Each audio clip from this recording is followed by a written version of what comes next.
ஆவியானவரான தேவன் அன்பே உருவானவர் என்று வேதம் சொல்லுகின்றது. அன்பே உருவான தேவன் என்ன செய்தார்? முதலாவது நம்மை நேசித்தார். எதற்காக நம்மை நேசித்தார்? நாம் அவரைப் போல வாழ வேண்டுமென்று. எதற்காக தம் ஜீவனையே நமக்கு கொடுத்தார்? நாம் அவருடைய ஸ்தானத்திலே பிழைப்போம் என்றுதான். இன்று இயேசு கிறிஸ்து அதைத்தான் கேட்கிறார். நான் உனக்காக ஜீவனையே கொடுத்தேன். காரணம் என்ன தெரியுமா? நீ எனக்காக வாழ்வா என்றுதான். பார்க்கலாம் வாங்க. கொரிந்தியருக்கு எழுதின 2ஆம் நிருபம் 5வது அதிகாரம், 2 கொரிந்தியர் 5வது அதிகாரம் 15வது வசனத்தை வாசிக்கின்றேன். வேதத்தை எடுத்துக்கொள்ளுங்க. பிழைத்திருக்கிறவர்கள் இனி, அங்க என்ன எழுதப்பட்டிருக்கு? பிழைத்திருக்கிறவர்கள் இனி தங்களுக்கென்று பிழைத்திராமல் தங்களுக்காக மரித்து எழுந்தவருக்கென்று பிழைத்திருக்கும்படி. நல்ல கவனிங்க. பிழைத்திருக்கிறவர்கள் இனி முதற்கொண்டு உங்கள் இஷ்டம் போல வாழ்வதற்காக அல்ல, உங்க பாவங்களை செய்வதற்காக அல்ல, கண்ட இடங்களில் சுற்றுவதற்காக அல்ல, கண்டவைகளை குடிக்க வேண்டும் அல்ல, கண்டவர்களை உதைக்க வேண்டும் என்பதற்காக அல்ல, உங்கள் இஷ்டம் போல வாழ்வதற்காக அல்ல. பிழைத்திருக்கிறவர்கள் இனி தங்கள் விருப்பத்திற்கென்று பிழைத்திராமல் தங்களுக்காக மரித்து திரும்ப உயிர்த்தெழுந்திருக்கிற இயேசுவுக்காகத்தான் பிழைக்கணும். இயேசு சிலுவையிலே மரித்து எழுந்ததற்கான காரணம் என்ன? நம்பிக்கை. என்ன நம்பிக்கை? நீ அவருக்காக வாழ்வா என்ற நம்பிக்கை. இப்ப புரியுதா? ஒரு அண்ணனுடைய நம்பிக்கை என்னவா இருக்கும்? தன் தம்பிக்காக நான் உயிரை கொடுத்து விட்டால் அந்த தம்பி எனக்காக வாழ்வான் என்ற நம்பிக்கை தானே.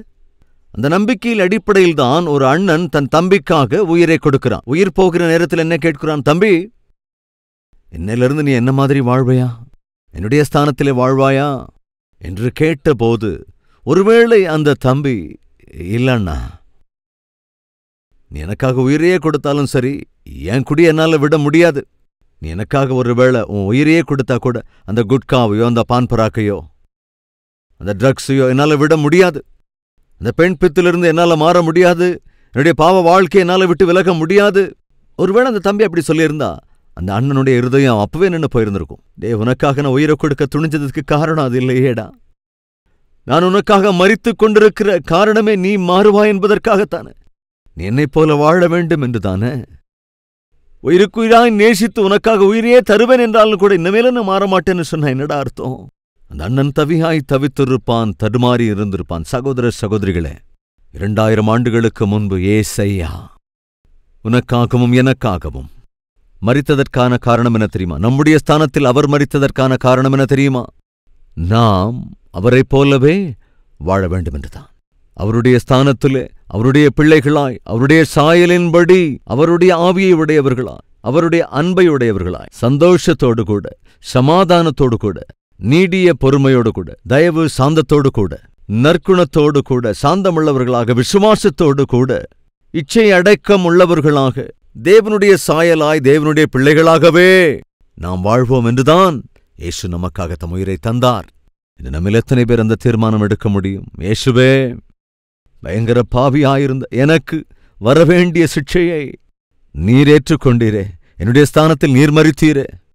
ஆண்டவரே, உமக்கு இப்பொழுது வாக்கு தருகிறேன், உம்முடைய ஸ்தானத்திலே உம்முடைய குமாரனாக, உம்முடைய குமாரத்தியாக இப்பொழுது முதல் நான் வாழ்ந்து காட்டுவேன் என்று சொல்லுவோர் உங்கள் கைகளை உயர்த்த முடியுமா? எஸ், வாருங்கள், ஒருமனப்பட்டு ஜெபிக்கலாம்.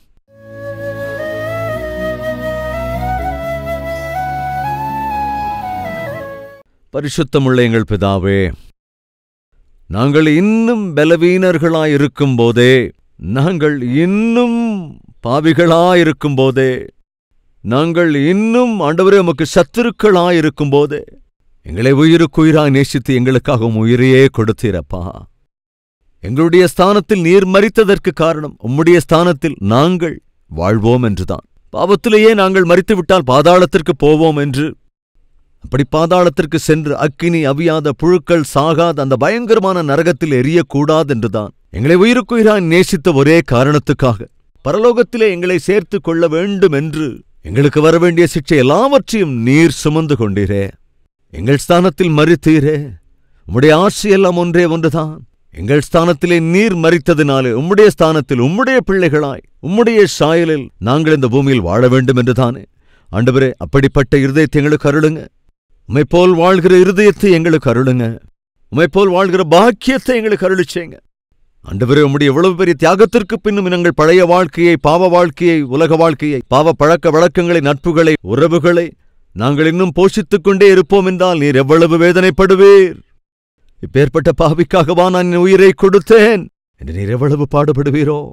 ஆண்டவரே, அப்படி உம்மை பாடுபடுத்தாமல் இது முதற்கொண்டாவது உம்மை சந்தோஷப்படுத்துகிற அற்புதமான ஆவிக்குரியவர்களா என்னையும் எங்களையும் மாற்ற வேண்டும் என்று இயேசு கிறிஸ்துவின் நாமத்தில் வேண்டிக் கொள்கிறோம் பிதாவே. ஆமேன்.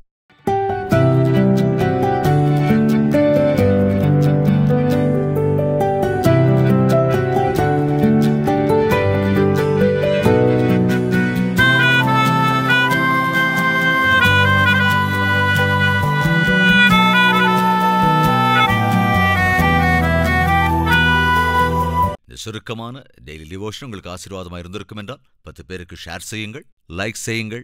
அதோடு கூட உங்கள் கமெண்ட்டையும் எழுதுங்கள். மறுபடியும் நாளை தேவனுக்கு சித்தமானால் இன்னும் ஒரு டெய்லி டிவோஷனில் நாம் சந்திக்கலாம். அது வரைக்கும் தேவன் நம்மோடு இருப்பாராக. ஷாலோம்.